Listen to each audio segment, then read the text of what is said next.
Jadi memahami Al-Quran maupun hadis, ya, kadang-kadang hanya dengan terjemahan, ya, tidak memahami dengan baik bahasa Arab yang disampaikan dalam Al-Quran maupun hadis tersebut sebagaimana mestinya, sehingga pengamalannya berbeda, ya, dipahami dengan cara yang tidak benar, kemudian pengamalannya pun berbeda, akhirnya muncullah amalan-amalan bid'ah.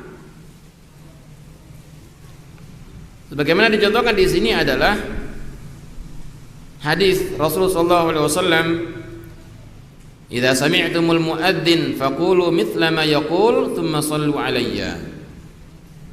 Apabila kalian mendengar muadzin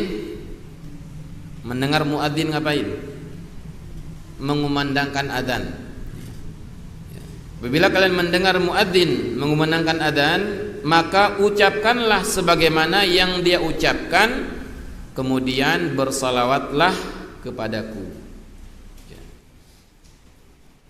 Apabila kalian mendengar muadzin, maka ucapkanlah sebagaimana yang dia ucapkan, kemudian bersalawatlah kepadaku.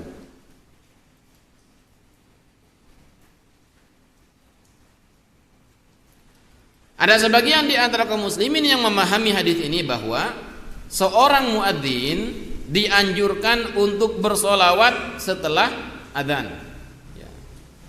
Sebagaimana dia mengumandangkan adzan dengan suara yang lantang, suara yang keras, maka begitu pula solawat yang diperintahkan Nabi juga dengan suara yang lantang dan keras, ya. Ini tanda tanya, ya, apakah benar pemahaman hadis tersebut demikian? Sekedar dengan melihat bahasa yang digunakan oleh Nabi dalam hadis ini, ternyata tidak benar, ya. Karena Rasulullah SAW bersabda di awal hadis, "Idza sami'tumul muadzin," apabila kalian mendengar muadzin. Berarti ucapan ini disampaikan kepada siapa? Kepada muadzin ataukah kepada orang lain? Kepada orang lain, bukan kepada muadzin. Apa perintah Nabi kepada orang yang mendengar adzan? Faqulu mithla ma yaqul. Pertama, ucapkan sebagaimana yang dia ucapkan. Tsumma, kemudian setelah itu shallu alayya, bersolawatlah kepadaku. Maka perintah solawat, ya, kedudukannya sama dengan perintah untuk menjawab muadzin, ya. Dan kedua perintah tersebut ditujukan oleh Nabi SAW kepada siapa? Kepada orang yang mendengar adzan, bukan kepada muadzin, ya. Kepada orang yang mendengar adzan dan bukan kepada muadzin, ya. Dan caranya pun berbeda, ya.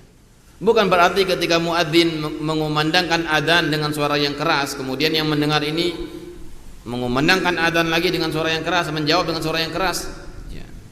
Ya, tentu tidak demikian. Sebagaimana juga bersalawat kepada Rasulullah SAW tidak dikumandangkan dengan suara yang keras. Nah, jadi kekeliruan dalam memahami bahasa Arab dalam Al-Quran maupun hadis dari Rasulullah SAW. Ya, jadi ada kata-kata atau kedudukan kata yang mempengaruhi makna, ya, yang menjadi konsekuensi dari kedudukan tersebut. Ya, ini tidak dipahami, akhirnya keliru memahami dan keliru dalam mengamalkan. Contoh yang lain yang dulu pernah beberapa tahun yang lalu terjadi, ya, sempat, ya, viral pada saat itu, tapi belum ada istilah viral dulu, ya. Itu terkait dengan masalah zikir berjamaah, ya.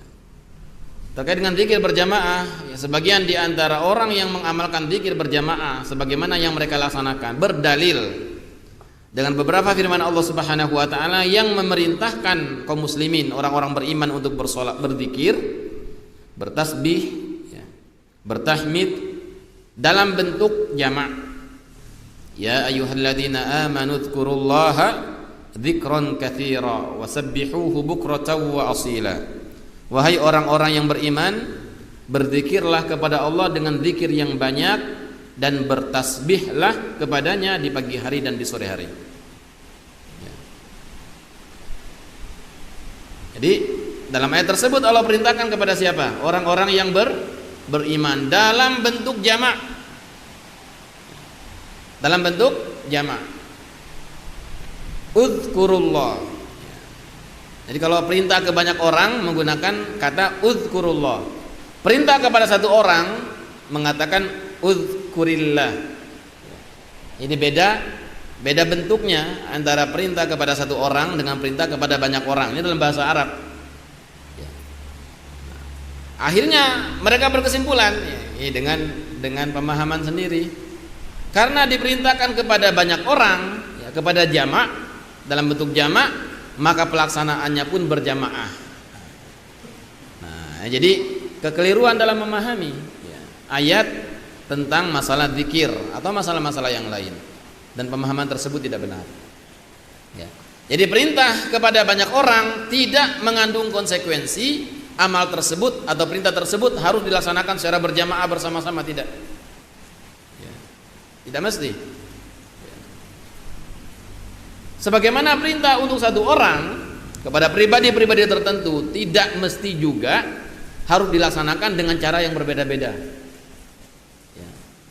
Ketika Nabi memerintahkan kepada seseorang untuk sholat, besok lagi ketemu orang lain sholat, suruh sholat, ketemu lagi dengan orang lain suruh sholat, ini sendiri-sendiri suruh sholat. Sholatnya sama atau berbeda? Sama caranya ya. Ya. Dan dilaksanakan berjamaah karena ada perintah lain yang memerintahkan untuk sholat berjamaah. Tapi kalau perintah untuk orang banyak dalam bentuk jamaah tidak mesti harus dilaksanakan secara berjamaah. Sebagai contoh misalnya ya, para jamaah silakan minum ya. Nggak mesti minumnya ngambilnya bareng-bareng ya.